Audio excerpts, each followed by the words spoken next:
Right, shalom, shalom. First, I'd like to give all praises unto YAHAWAH, BaHaSHAM, YAHWASHI, RACHAA, QADASH, and double honors unto the apostles and elders of Great Millstone, and honors to you brothers out there in the highways and the byways teaching this word in all sincerity and in truth. Shalom to you brothers and sisters out there that's listening and learning and supporting the ministry. So this is called Supersessionism, alright? Supersessionism, also called replacement theology, is a Christian doctrine which asserts that the new covenant through YAHAWASHI HaMashiach supersedes the old covenant which was made exclusively with the Jewish people.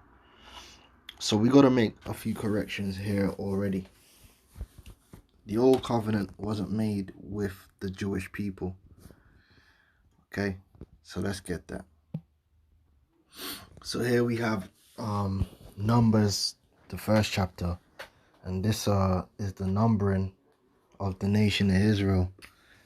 All right, the tribes that were present with Moses that came out of Egypt. All right, Numbers 1 and 2 says, "Take ye the sum of all the congregation." All right, the ecclesia. "Take ye the sum of all the congregation of the children of Israel after their families by the house of their fathers, with the number of their names, every male by their posts."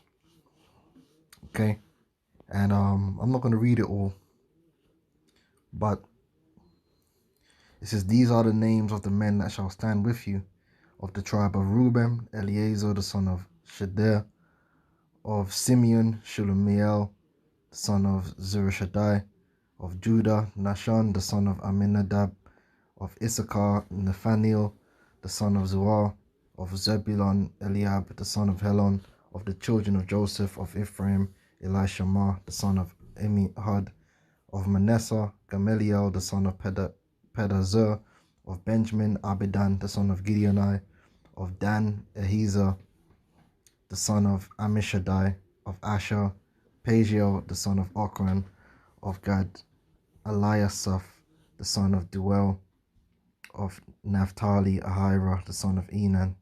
These were the renowned of the congregation, princes of the tribes of their fathers, heads of the thousands of Israel." So that's the heads of the 12 tribes. So there were 12 tribes plus one, of course, because if you read down, you also have the tribe of Levi.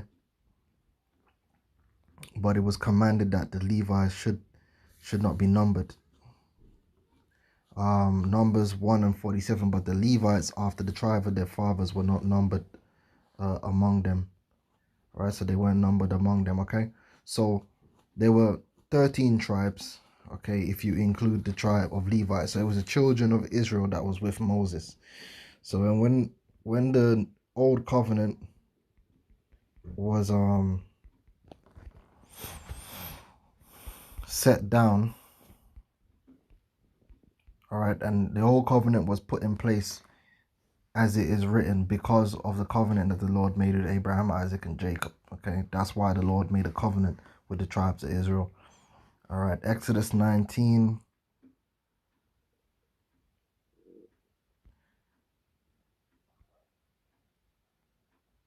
It says, "In the third month, when the children of Israel were gone forth out of the land of Egypt, the same day came they into the wilderness of Sinai." Let's jump down.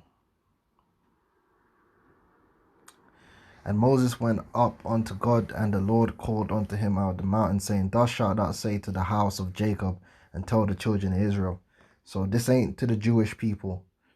All right, the Jews that existed as a nation during the time of YAHAWASHI were the remnant, or what was remaining in the land, that were keeping the customs of the kingdom of Judah, which mainly constituted Judah, Benjamin, and Levi, although there was a scattering of the other tribes that hadn't left. Okay, but mainly the southern kingdom, of course, was Judah, Benjamin, and Levi. All right, and they were being called the Jews, but they didn't represent the entire nation of Israel, and they did not represent the entire people of Israel.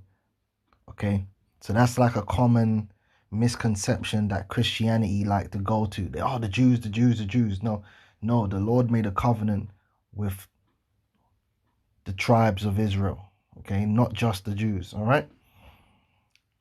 And ye have seen what I did unto the Egyptians, and how I bare you on eagle's wings, and brought you unto myself.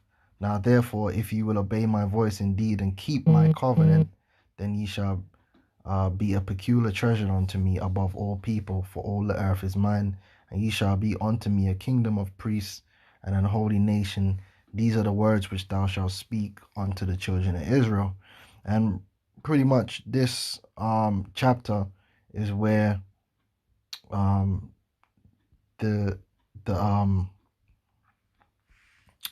the Old Testament was basically set up. Okay, let's see if I can. Okay, because Moses basically starts to tell the people about the law, over the next chapters, which part of the covenant was the law. Okay, and then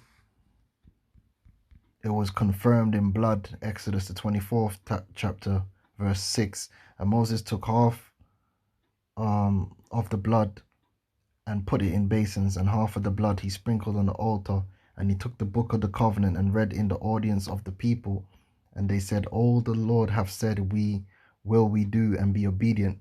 And Moses took the blood and sprinkled it on the people. What people?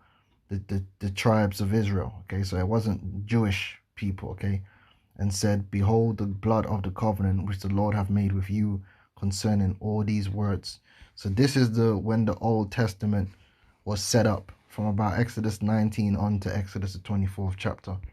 All right, so that just had to be corrected. All right, so the Lord didn't make the Old Covenant exclusively with Jewish people. He made it exclusively with the Israelites.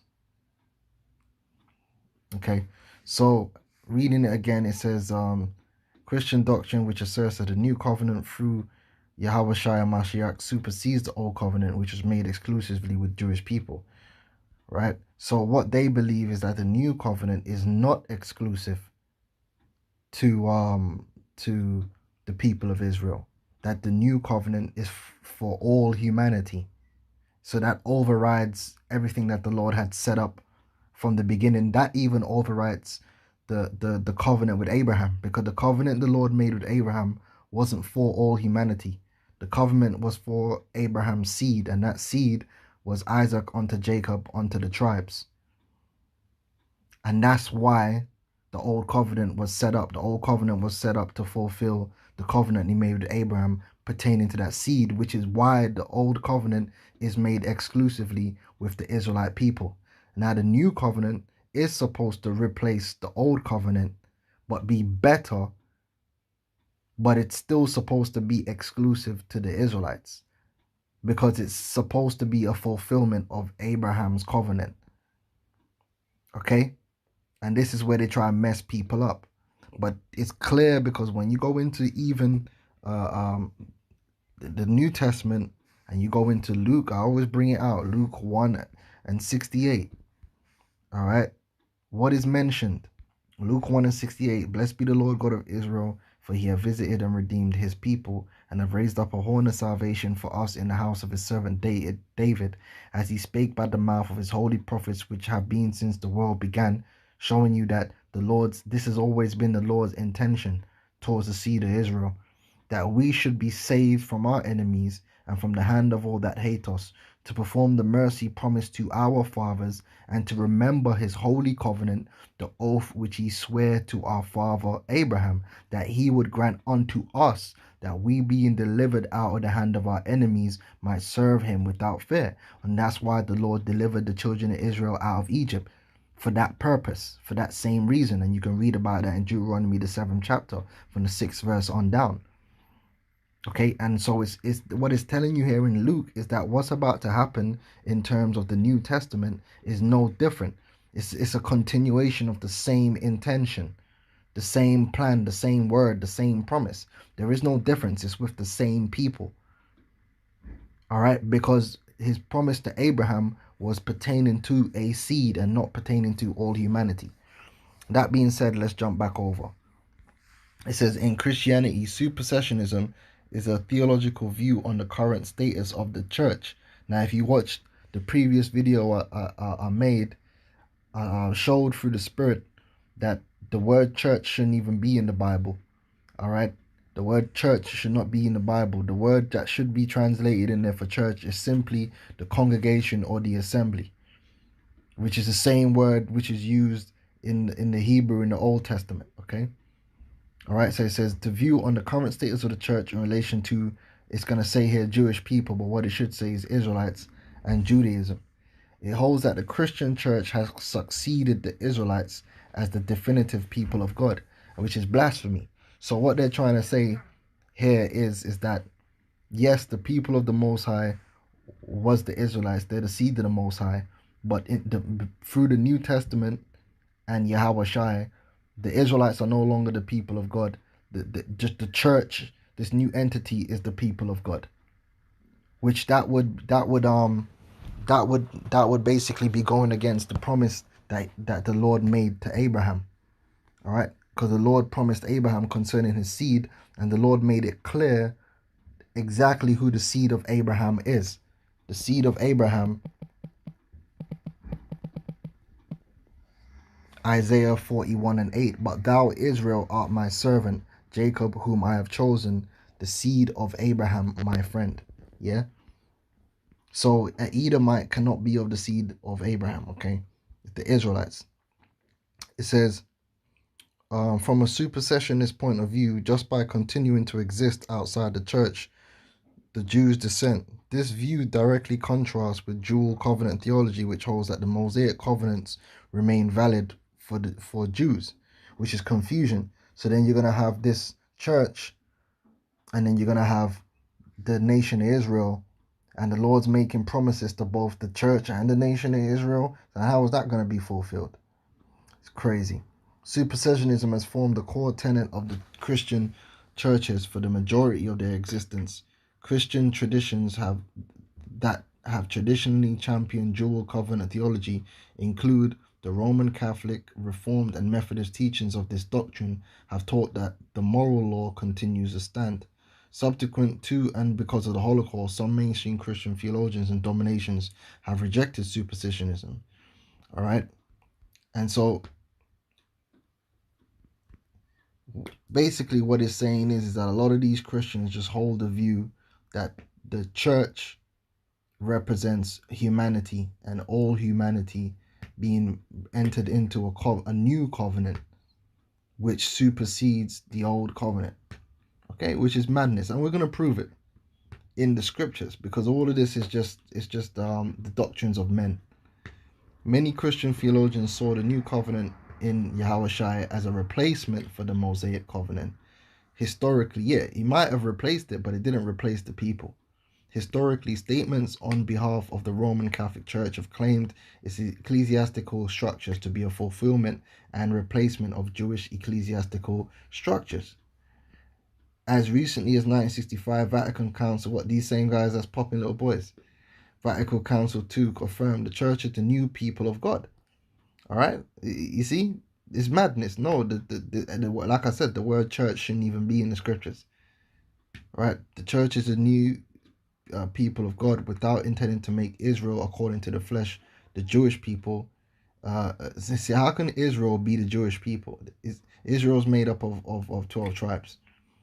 The Jewish people irrelevant in terms of eschatology.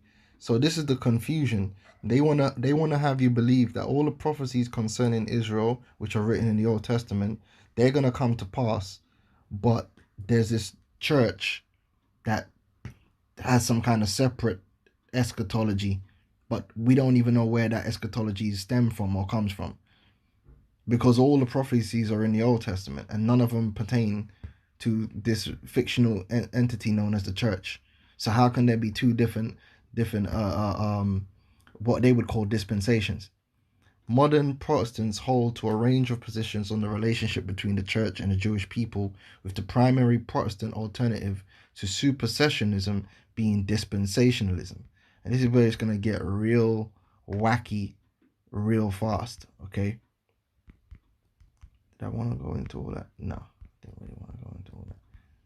So I want to have a quick look at dispensation. And you're going to see how wacky it gets. And this is what has to happen when you start complicating the scriptures and switching it up and lying and twisting it. This is what happens. You have to keep making up all kind of madness to stay ahead of the game. Right? Dispensationalism is a religious interpretive system and meta-narrative for the Bible. It considers biblical history as divided by God into dispensations, defined periods or ages to which God has allotted distinctive administrative principles. According to dispensationalism, each age of God's plan is thus administered in a certain way, and humanity, which the scriptures was never about humanity, but there you go. There's that word, that buzzword that they like to use. Humanity is held responsible as a steward during that time. Dispensationalists' presuppositions start with the inductive reasoning that biblical history has a particular discontinuity in the way God reacts to quote-unquote humanity in the unfolding of their sometimes supposed free wills, right? So this is them basically bringing in confusion and making it look like the Most High changed.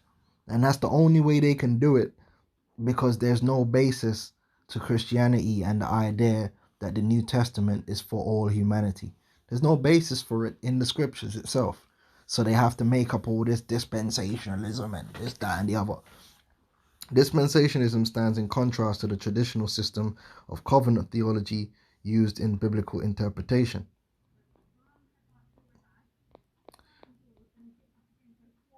Now, I want to read this bit. It says, distinction between Israel and the church.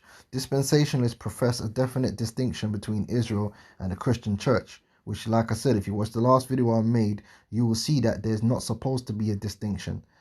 Ethnic Israel is what you would call the church. The true church, the true congregation, are simply ethnic Israelites that follow the Messiah. Simple. Okay? And that fulfills all the prophecies and the intention of the Most High, and is consistent and constant with what's in the scriptures. For dispensationalists, Israel is an ethnic nation consisting of Hebrews, Israelites, beginning with Abraham and continuing in existence to the present. The church, on the other hand, consists of all saved individuals in the present dispensation, from the birth of the church in Acts until the time of the rapture. According to progressive dispensationalism, in contrast to the older forms, the distinction between Israel and the church is not mutually exclusive, as there is a recognized overlap between the two. The overlap consists of Jewish Christians such as St. Peter and Paul the Apostle, who were ethnically Jewish and also had faith in YAHAWASHI. Right, classical dispensationalists refer to the present-day church as a parenthesis or temporary interlude in the progress of Israel's prophesied history. So you see all this confusion? So the church is some kind of temporary interlude in the progress and this is why you can't get into prophecy with these Christians, because their doctrine is so whacked, it's so messed up. They can't go into prophecy because none of it will make sense. This is now you're gonna start seeing why Vocab Malone does not want to get into the eschatology. He does not want to get into prophecy because they can't. Their doctrine doesn't add up with prophecy. Look at all this madness they got to go through. We don't have to do all this. These, they don't know what's going on, like, because it doesn't make sense. Temporary interludes and what the hell? What's this all about? Did the Lord prophesy concerning Israel or not? And if he prophesied concerning Israel, then what's this? I don't know. Progressive dispensationalism softens the church-Israel distinction by seeing some Old Testament promises as expanded by the New Testament to include the church. with no basis for that. They're just saying that, but there's no basis. No prophet ever mentioned that. However, progressives never view the expansion as replacing promises to his original audience, Israel. So then we're back to the same problem. Is the Lord dealing with the nation of Israel, or is he dealing with the church? If they're two different things. And you see, they can't get away from the fact that they know that the Lord was dealing with a seed of Israel, like vocab would say, ethnic Israel, and they know the promises was made to ethnic Israel. They can't hide that. That's why they don't want us to go into them precepts. They don't like when we start talking about Ezekiel 37 and going into Isaiah and Ezekiel, and they don't like it because it says what it says, man. Dispensationalists believe that Israel is a nation, as a nation, will embrace who they call Jesus, YAHAWASHI, as their Messiah toward the end of the Great Tribulation, right before the second coming. All right? And then it is all kind of other madness and all this craziness. And this is all the madness they have to do. And it just ends up becoming more complicated and more crazy and more madness when it's not supposed to be. Let's get into the scriptures and just keep it simple. Let's look at Hebrews, the 8th chapter, the New Testament. Who's the New Testament with? Okay, is there a basis in the Old Testament for is the New Testament some new dispensation that the Most High just made up on the spot, freestyled? No, it's not. It has a foundation and a basis in that which was written and spoken of and promised before, and based upon that, we can get the understanding.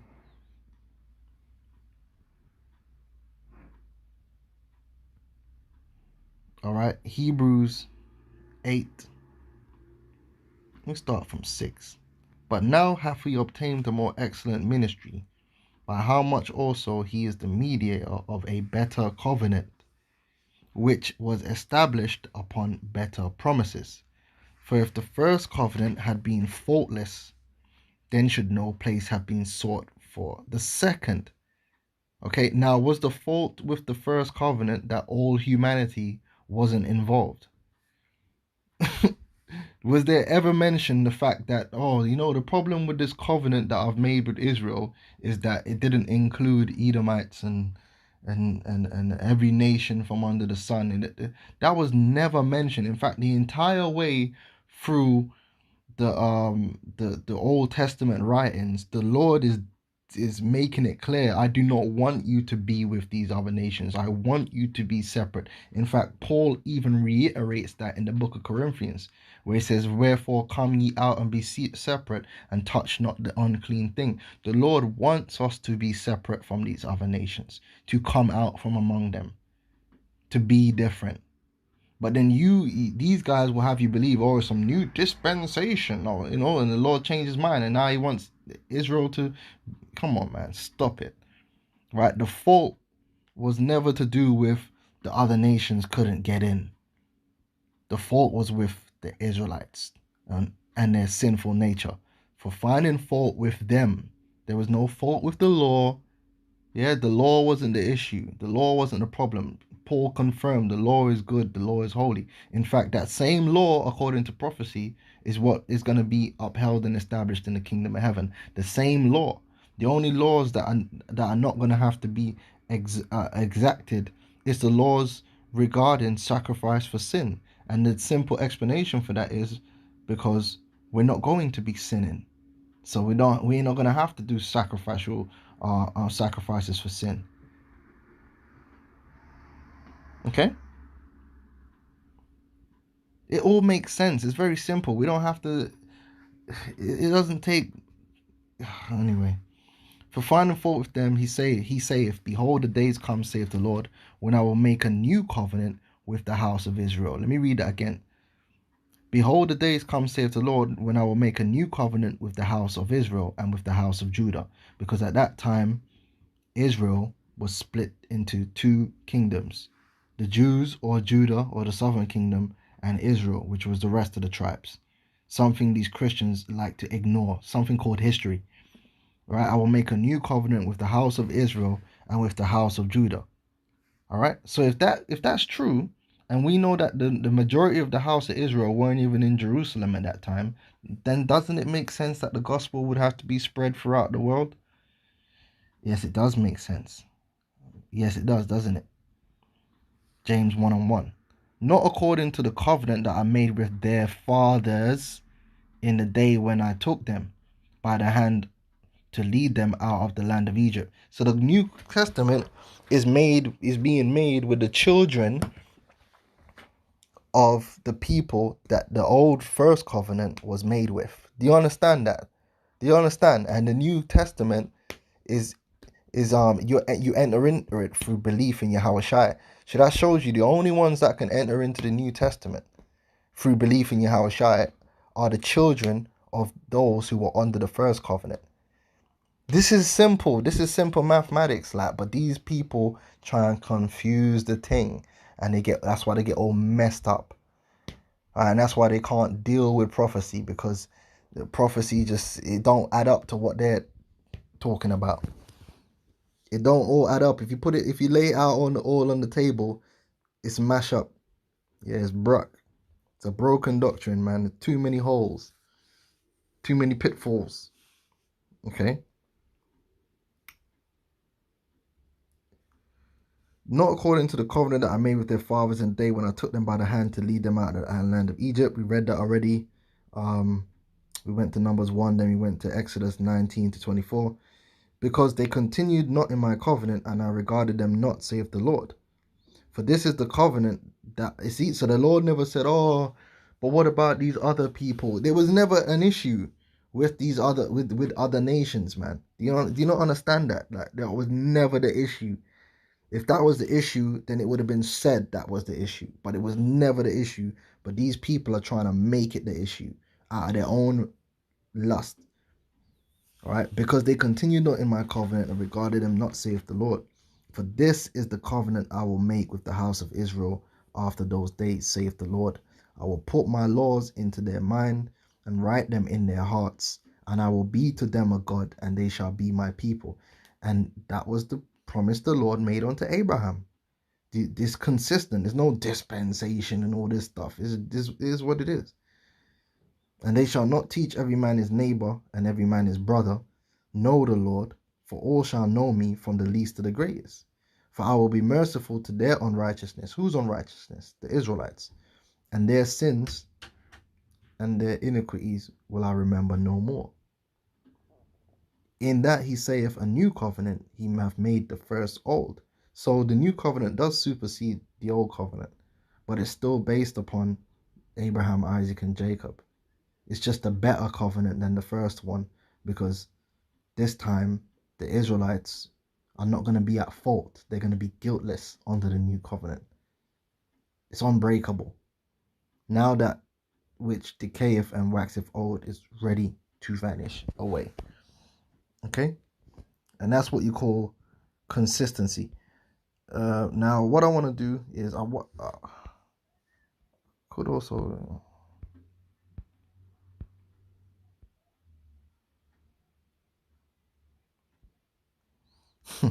This is Hebrews 9:15.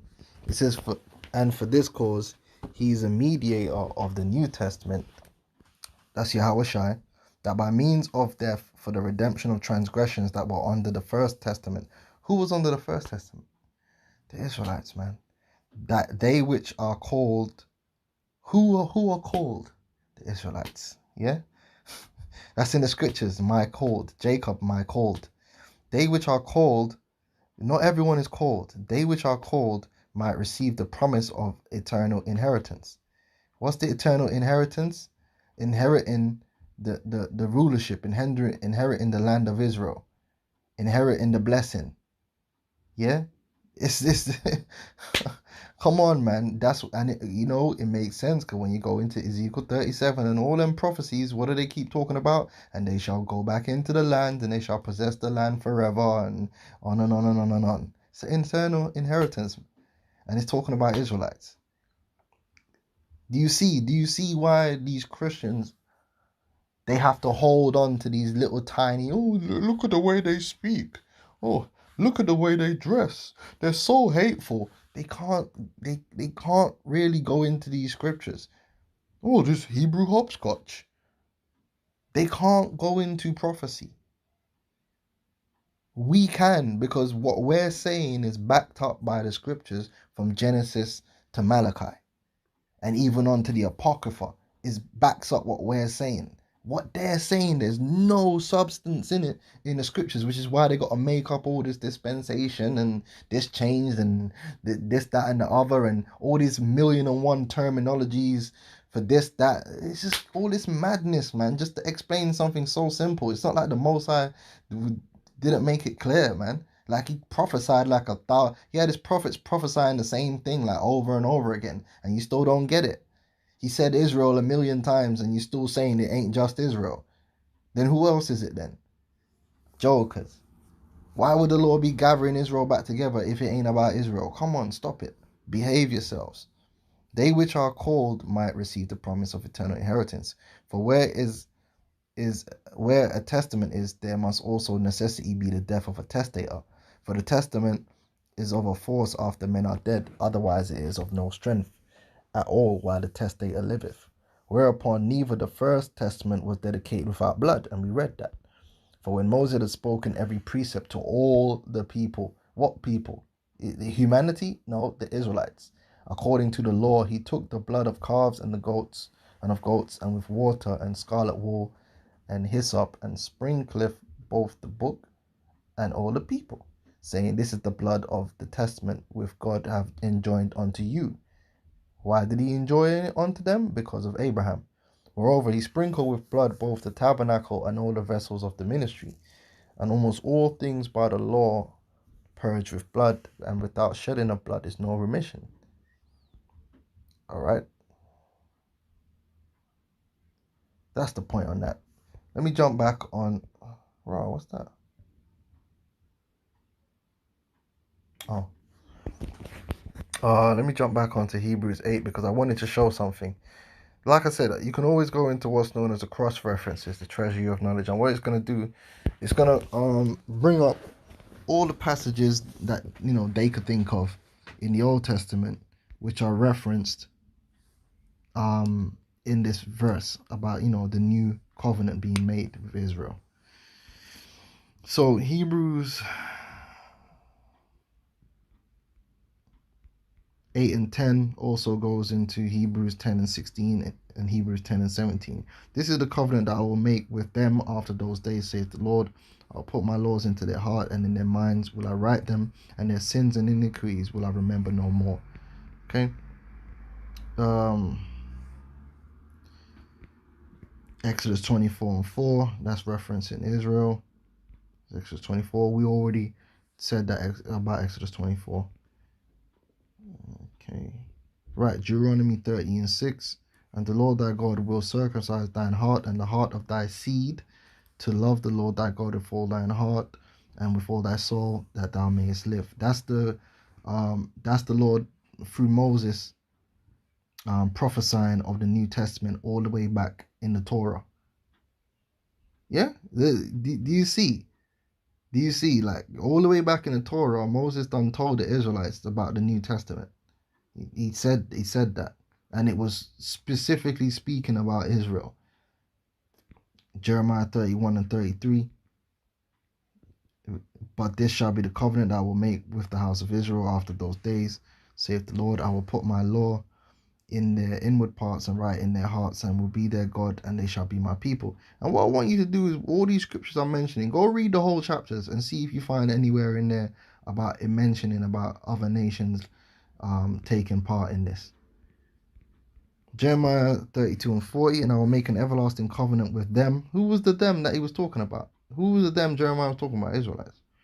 That I will not turn away from them to do them good, but I will put my fear in their hearts, that they shall not depart from me. Ezekiel 11 and 19, and I will give them one heart, and I will put a new spirit within you, and I will take the stony heart out of their flesh, and will give them an heart of flesh. Go read Ezekiel 11th chapter. It's talking about the Israelites. Ezekiel 36 and 26, a new heart also will I give you, and a new spirit will I put within you, and I will take away the stony heart out of your flesh, and I will give you a heart of flesh. Verse 27, and I will put my spirit within you, and cause you to walk in my statutes, and you shall keep my judgments and do them. Go read Ezekiel the 36th chapter. It's all about the nation of Israel being returned to the land of Israel. Okay.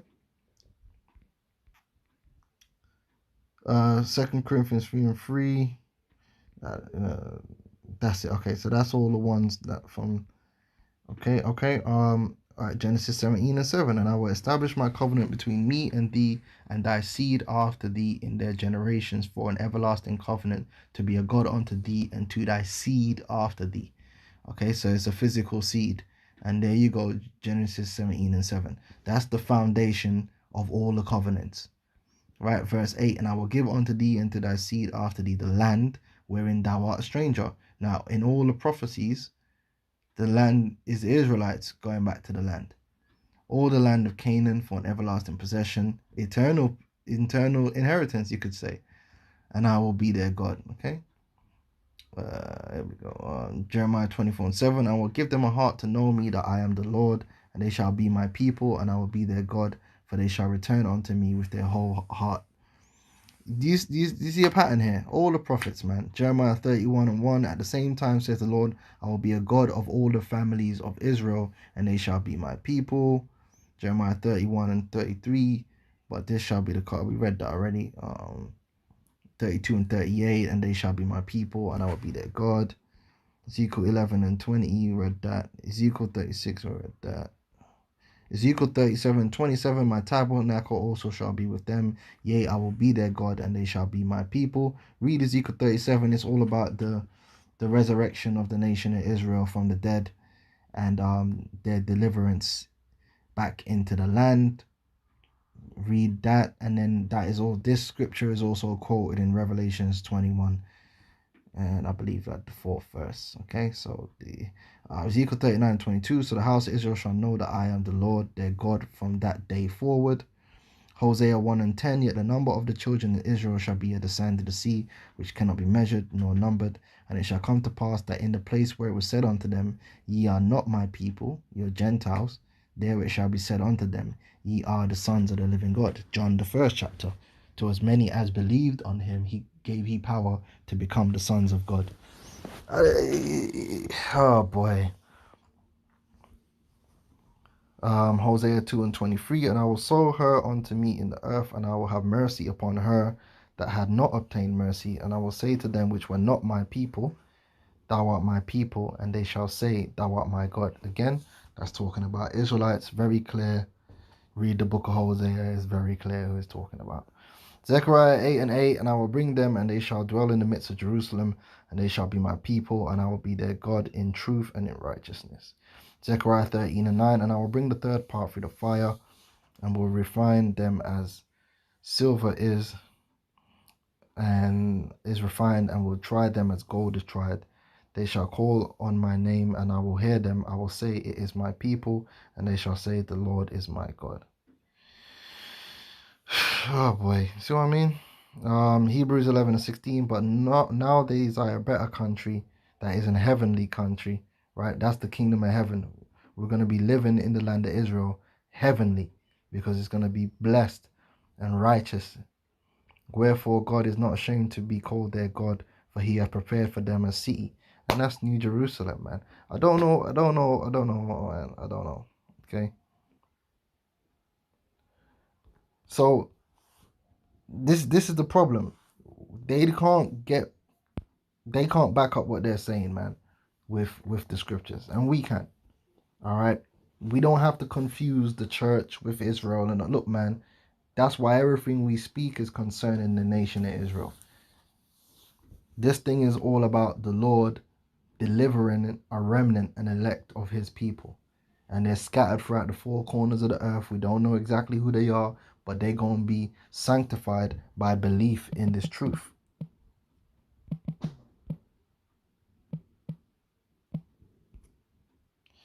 Second Thessalonians 2 and 13. But we are bound to give thanks always to God for you, brethren, beloved of the Lord, because God hath from the beginning chosen you to salvation through sanctification of the Spirit and belief of the truth. So this is what we do know. The Israelites that the Lord want to deliver, they are going to believe in the truth of YAHAWASHI, and they're going to be sanctified and saved. And thus, the nation of Israel is going to be delivered, and all things that the Lord have spoken concerning them is going to be fulfilled in the elect through YAHAWASHI. And it's that simple. All this other confusion is madness, and that's why you can't deal with these guys. Vocab and them, they don't want to deal with the eschatology. They don't want to deal with prophecy because they can't add up, man. It just doesn't add up. I've shown that it don't add up. They're confused as hell. You go and read the supersessionism, go read the dispensation. It's all confusion. Okay, it's all confusion. But this is what happens when you don't know the scriptures, man. The scriptures become a snare, right? Become a maze. So with that, I'm gonna say shalom.